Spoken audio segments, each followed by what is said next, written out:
Hello, you're tuned in to Session 11 Dragon Age Vidcast. Let's go.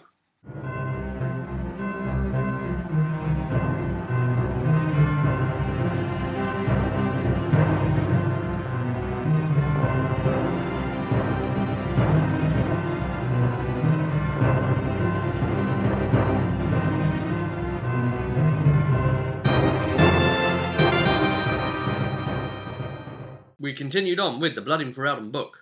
Link in the crotch bar below. I did estimate that they were going to complete it in one go. Now I'm going to say that this session 11, a couple of things about it, I did already record about half an hour's worth talking about this, and then I lost the file because Final Cut Pro decided to crash.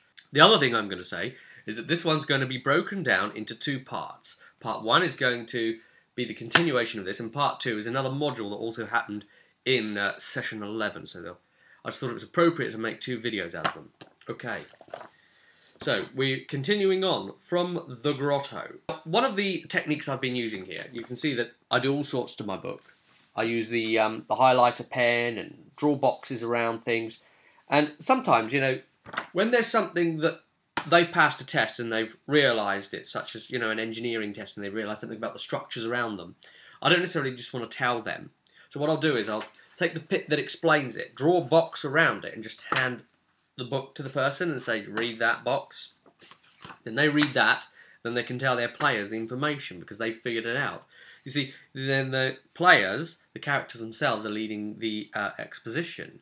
You can do the same with post-it notes. I've also done a video about, you know, favourite GM's tools or gaming tools, gaming aids, that sort of thing. That's quite a good one to check out, one of my Gaming Talk series. So they push on in, they find a circular area with a pool in the centre. They realise that a lot of these amber sprites that are going in are disappearing into the pool but not coming back out. So they decide to take a look in. It's about 11 feet deep. They were very, very careful and managed to discover that there are a number of really like crude statue things all sticking in there that would have potentially hurt them if they'd have grazed against them, and the water's really, really murky.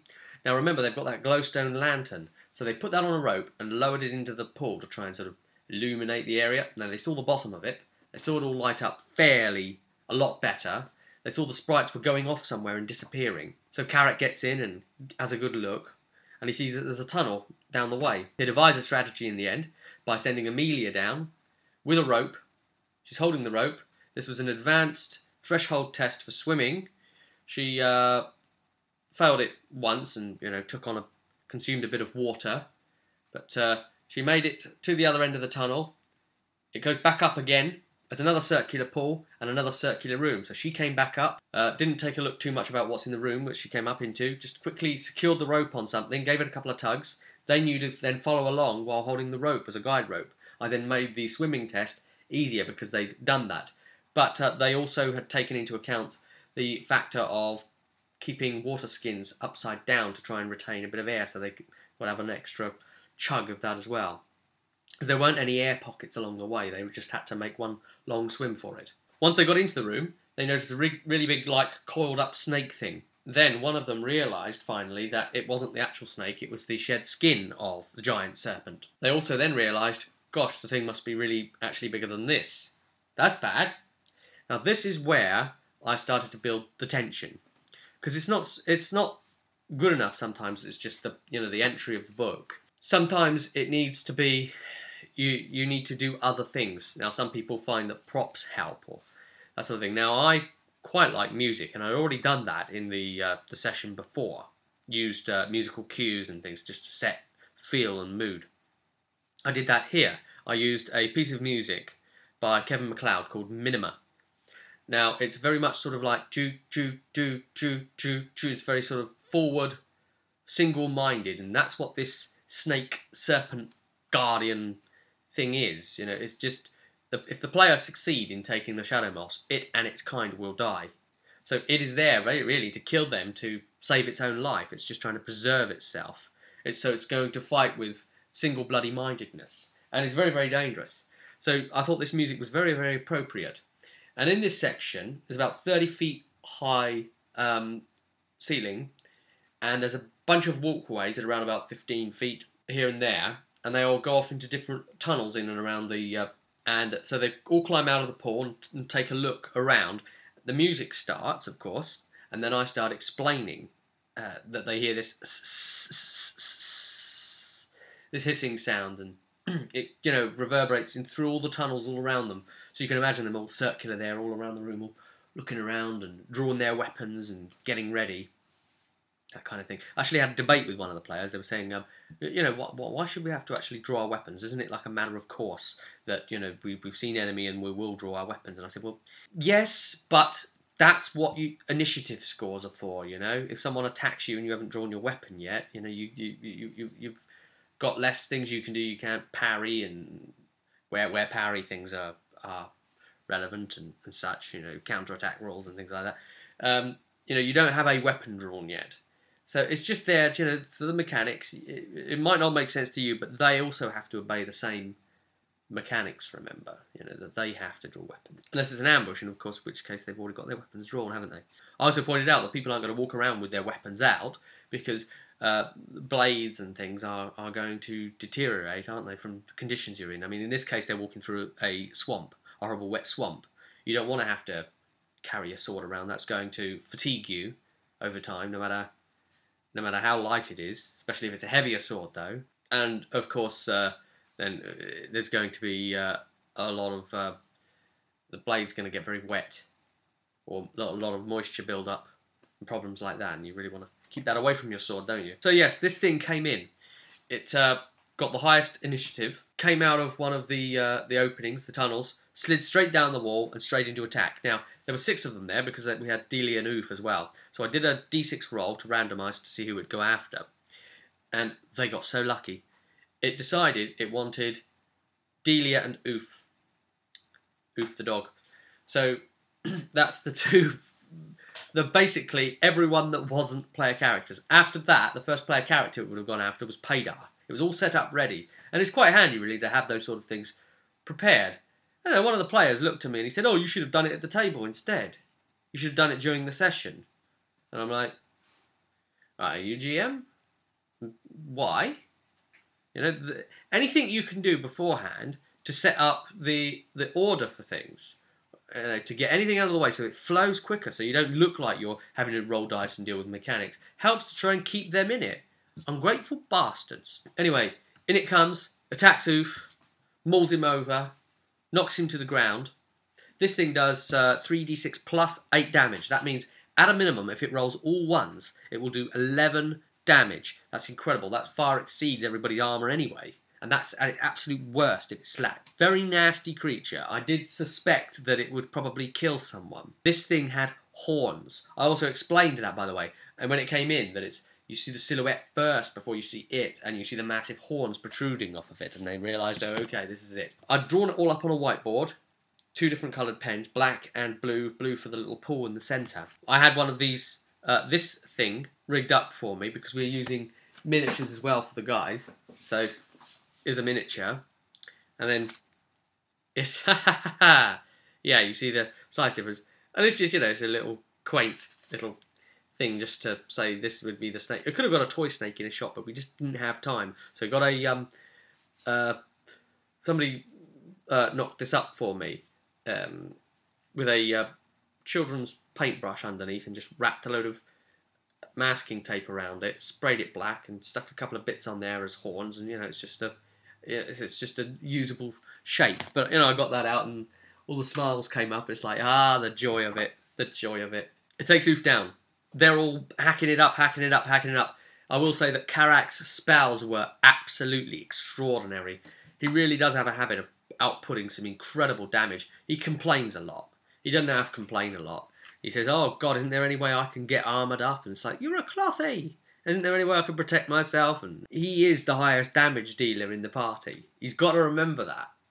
He outputs more damage than Paydar, our ranged rogue, because those spells just have so much utility function and so much armour piercing function, where you will completely knock out all armour completely, not just like do the pierce armour, which is half. It's not physical damage, it's magical damage. That utility element as well is really, really helpful in a lot of factors. Now, the idea with the serpent is he gores them on his horns and then swallows them whole.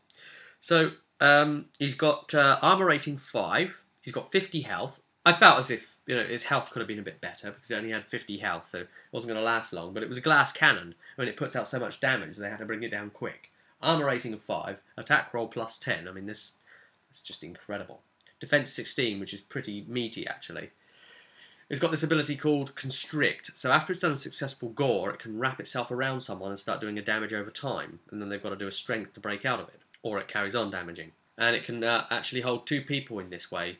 So gore, constrict, gore, constrict. It didn't really even get a chance to do any of that. They cut it all down. The damage of this group is incredible. But again, mage damage. So, Oof was down, dying. They managed to save him with a spell. They press on. They explore the tunnels. They find a pit. They see something glinting down there. They decide they want to take a look. So they tie a rope around Paydar, the Dalish elf, and lower him into the pit. It's quite a way down. They lower a torch down with him. And then he slips and falls and takes 11 damage and curses at the bottom. And then he decides to keep all the things he finds down there. And in fact, he found a gold sovereign and some other bits, a bit of silver and a bit of copper. That's quite a lot of money, actually. That's a very good haul for this treasure area. This is kind of a pit, really, where the snake is probably, excreted the remains of the things it's eaten thus far. And, so obviously the things like armour and items would be in there. At this point, he's keeping all that money, and he also finds a +1 to hit short sword. Now, I didn't think that was too powerful, really. It's got runes on it and stuff. It's only a short sword, and the damage on those, isn't like, the big two-handers, after all. It's nice to, give them a little carrot here and there, something to keep them going. They never know what goodies they're going to find. But you just don't want to overdo it, really. So they pulled him out. They asked him if he'd found any gold down there or anything like that, any treasure. He denied it. I got him to do a deceive check versus their scrutinising him with, what was it, investigation or something like that. Only Amelia worked it out, but she decided to hold her tongue. She thought to herself, really, oh, do you know what? You're infected with the Amber Rage, I'm infected with the Amber Rage. If we die, then they'll loot you anyway for all you've got, so, they'll get it that way. So it doesn't matter. So Amelia decided to forget about it, and she was the only one that passed the test. So essentially, yes, they push on into the cavern. They find, in the end, that there is a link. They come to a Shadow Moss cavern. This has got the green stuff growing in it. It's too overpowering to step into the room. But they've got to go into the room to gather the Shadow Moss. They all fail their constitution tests, so some vomiting is induced. However, Amelia actually passed. She's the only one, and she went in. She was able to stomach it. So it was down to her to actually gather it. Paydar realised, using his natural law, that the Shadow Moss is actually the excreted matter of the serpent. And as soon as they started gathering the Shadow Moss, the song that the sprites were singing changed to a really sad one. And that's when I switched to some sad music playing. It was almost like playing a Japanese RPG experience, or maybe like a Zelda game or something at that point. But it's a sad dirge. It's like a funeral thing for them. They know that as the Shadow Moss is collected, this is the death of them. They don't try and stop the players or anything like that. But this is their food source, you see. The players then see a lot of them going along and eating some of the Shadow Moss. And it was at this point that Karak somehow made a connection with them and realised that there is a symbiotic relationship. That what happens is when the Guardian Serpent, the serpent who guards the Shadow Moss, dies, one of the Amber Sprites turns into the next Guardian Serpent. And so the chain is continued. And the other ones live off of the Shadow Moss. And obviously the Shadow Moss can cure the Amber Rage. So they decided, if we gather all of it, yes, we'll save the village, but we will extinct them. They realised that gathering all of it will extinct them. That's just the feeling that they got from it, from conversing with the sprites in this way. So they decided also, from a more practical point of view, not so much about preservation of this ancient race, the last of this race, I might add, this is the last place where they are, was that if the Amber Rage were to return, because the cycle would have been stopped, there'd be no more production of Shadow Moss to be able to cure it. So to actually preserve the future ages, they decided to retain the shadow moss there and let them grow a new guardian serpent. So they only took half the shadow moss. The amber sprites didn't die out. However, it's not enough shadow moss to save the entire village. But they made that risk. They took that risk. They made that call. They leave this place. Now at this point, there was a sort of random encounter thing, but it was done quite interestingly. They had to do a navigation advanced test with a threshold of 15. That means that every successful completion of the test, which is a target number 13, cunning, navigation, you take the dragon die, and that contributes towards a score of 15. So Karak decided to try and lead them out, navigate them out, because it's still misty and all that sort of thing in the swamp around them. He rolls a 6 on his dragon die first, and then a 6 on his dragon die, so that was 12, and then he did it on his third try, which obviously took him over the 15. Right, so every test you do is 2 hours spent. So they got out in 6 hours, and every test you have to do is an encounter you throw at the party. You see? They encounter another thing as they go. So I think that's quite a good way of doing it. But instead of getting them to test after each encounter, I got them to get all those rolls out of the way, didn't tell them what they were for, kept it mentally in my head, okay, it's 3, and then just rolled it all out. So, first they were attacked by marsh wolves. Not blight wolves. They don't have, like, armour and spines and things on them. Totally different, just normal wolves. These wolves came on pretty hard. There was about 10 of them. They jumped the group. The group fight back very powerfully. However, Delia goes down. Now I decided, because there was 2 wolves on her, that both of these wolves would be attacking her. However, the first wolf managed to bring her down and put her into a dying state. That's 0 health or less. And now at this point, the other wolf I'd already determined was going to be attempting to attack her. I didn't know the first one was going to, kill her. But of course she can still be saved. She can still be healed. A heal spell can get her, or a target number 11 cunning healing can get her back up. The second wolf also attacked her while she was down in that dying state. And, it successfully hit and did its thing. As such, that's a finisher. In Dragon Age terms, actually properly dead. Cannot be resurrected in any way whatsoever. Delia's jugular was bit out. Her throat was just torn away by the wolf, and it carried on and attacked the next person. Yeah, Amelia was like, well, look, I've lost Delia now. I didn't want to bring her along. It was all you guys that voted to bring her along this time, not me. I thought this one would be too dangerous for her. And if now Amelia's going to be trying to deal with that mentally somehow. I don't know how traumatic that's going to be that she's lost Delia. They'd obviously been quite close, hadn't they? Next thing they came upon was a trap. But they didn't know it was a trap. But they wondered if it was a trap and asked to do a trap check. So I let them do a trap check. But you see, I call their bluff on these things. And if it wasn't a trap, I'd still let them do the trap check. Because if you were to turn around to them as a GM and say, okay, well, don't bother with a trap check, there's no trap, then when there is a trap and they ask for a trap check and you want to let them do the trap check, and they do the check and fail, they'll be suspicious that there's still a trap because you've let them do it. Okay? So it's best to just call their bluff and let them do whatever they want, really. But in this case, they were quite correct. They found a figure of what looked like a chastened wilder there. And upon closer inspection, they realised it was actually a dummy. They threw a stone at it. It hit it and knocked it forward. No trap. They thought it was rigged. Well, no, it was actually a tripwire near it. That's what's rigged. So they send Oof over to it. Oof goes and, wants to take a bit of a sniff, but before he can get to it, he activates the tripwire, and out comes the trap. It does 2d6 of damage to the person activating it and the person next closest.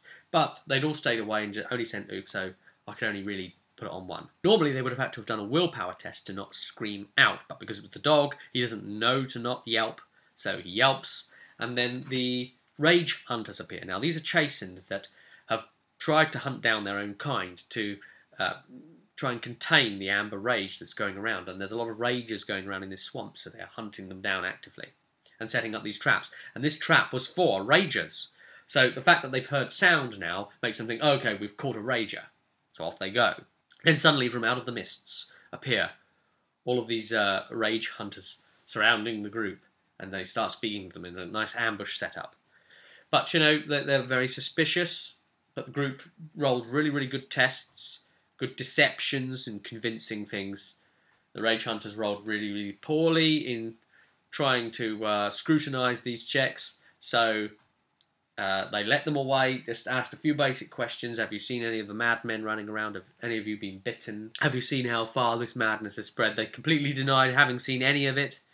They didn't mention about the Shadow Moss because they didn't want to risk it being taken off of them. They managed to deceive them in that with really good rolls too. And then they were let go in the end because the Rage Hunters aren't really interested in killing these people. They want the Ragers. You know, any sign of infection, you know, they would have attacked. Obviously, the people do have infection, but they weren't showing the actual full-on signs of it. You know, they were in control of themselves. It was just the yellowing of the skin. They aren't all that used to Feraldens enough to completely determine, especially elves, who, you know, Paydar's infected. There were a number of other optional encounters that could have occurred, but they didn't occur. So then, the other one we ran was the trapped Rager. They could hear like a screaming up ahead, and it was actually a Rager trapped in a spike pit, and it had fallen and broken its leg. I was asked, what type of screaming is it? And I thought, you know, the book didn't tell me that. I said, it's frustrated. Tanadil decides to use his stealth skills and sneak up ahead, and he found the pit in the ground, and then snuck around behind it and, you know, took a look in.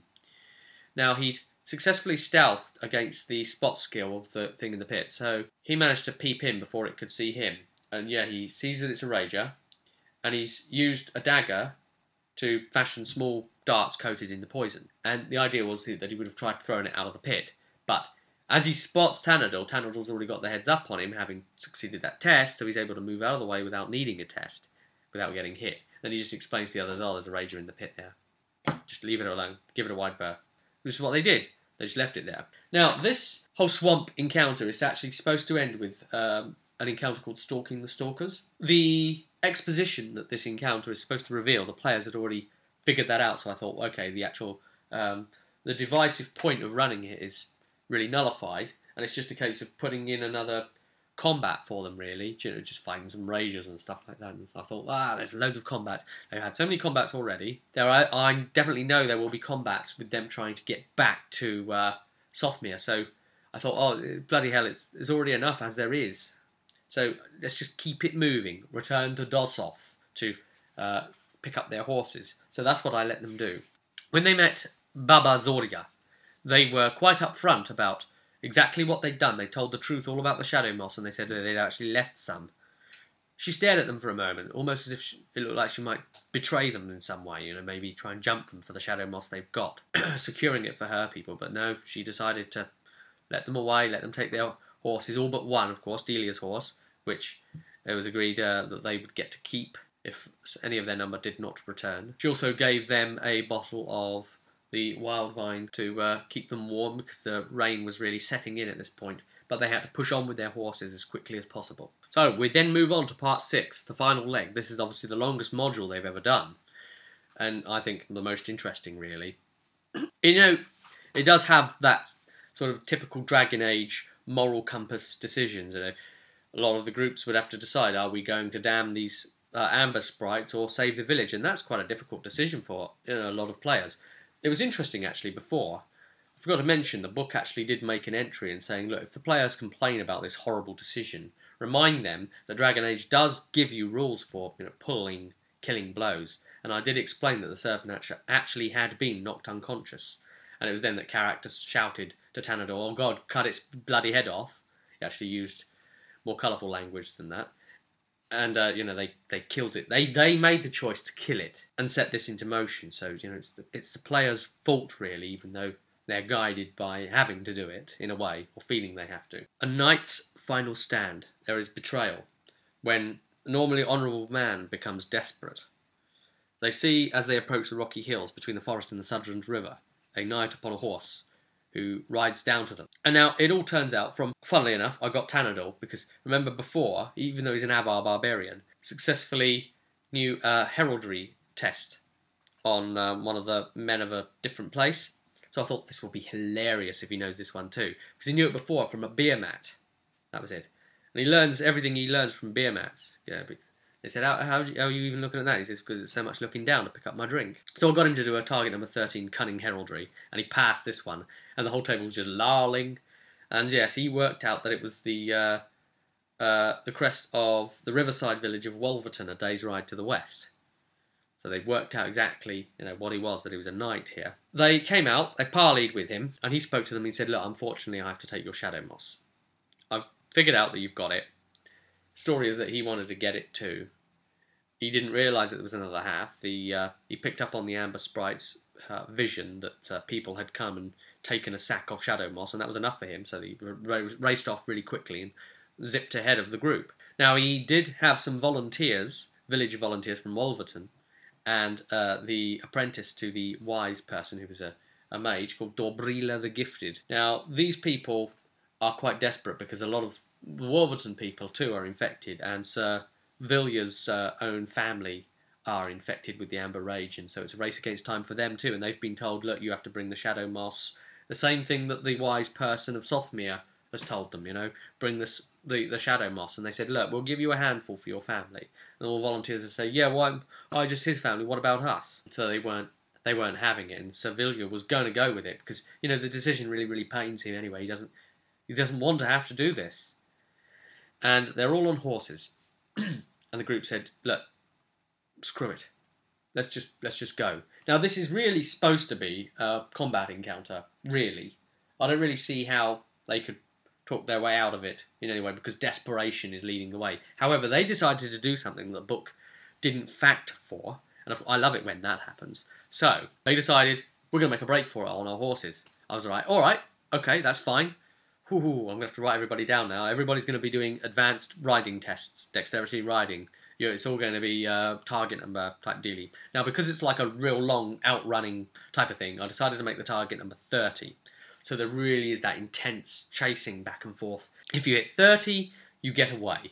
Essentially, you get far enough away that they cannot keep pursuit of you anymore. So, yeah, they all managed to finally break away, except Karak, who was lagging a bit behind, and Sir Villiers actually managed to overtake him and get up with the group. And Karak was riding alongside him on the horse, and he said, look, follow us back to the village, and we'll give you some of the supplies. You head for Sothmere, and we'll give it just for you and your family. He realised that he wasn't going to be able to beat all the group on his own, because the volunteers weren't fast enough on their horses. Neither was Dobrila. They've avoided complete combat that way, because they're worried about the time constraints as well, because you're laying that on the players. You're saying that, this thing is costly, and this is going to take your time, and the day's drawing away, and you don't know what's going to happen back in Sothmere. It really starts to build the pressure up, the pressure on the players. They all get away eventually. Karak even gets away, and he's faster than the other lot. Sir Villiers stays with them, rides, just keeps them in distance, but doesn't engage them or do anything like that. Just feels awkward, really. They finally make it back to Witchford. They meet Bran Skarsgård, the dwarf that Karak spoke to, the dwarf trader, merchant who he also saved. And he told them that he's worried that Sir Willem is up to something treacherous, that he's apparently called in an arbiter, a black huller, to preside over the situation, so he doesn't trust him. So yeah, they race on. This next encounter is called A Message from Sir Willem. They get stopped by soldiers on horseback.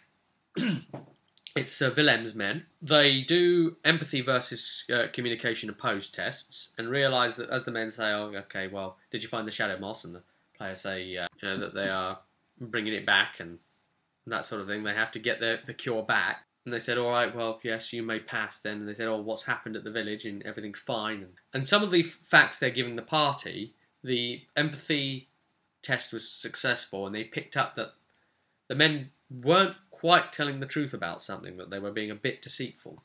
So that put them on an alerted status straight away. And as Karak tried riding on and the others didn't, they drew their crossbows and were going to shoot at him, a couple of them. And it was then the group realised, okay, yes, they're betraying us. These guys are obviously a bit better because they're knights, they are proper soldiers, but still, they were fought down pretty convincingly. No casualties there amongst the players. All of them were killed to the man. They finally found the remains of the second wave as they carried on, which was a line of swords, 4 in total, stuck into the ground. On the other side of the path is a large pile of ash, in which at least a dozen charred weapons are half buried. So they were able to put 2 and 2 together really there.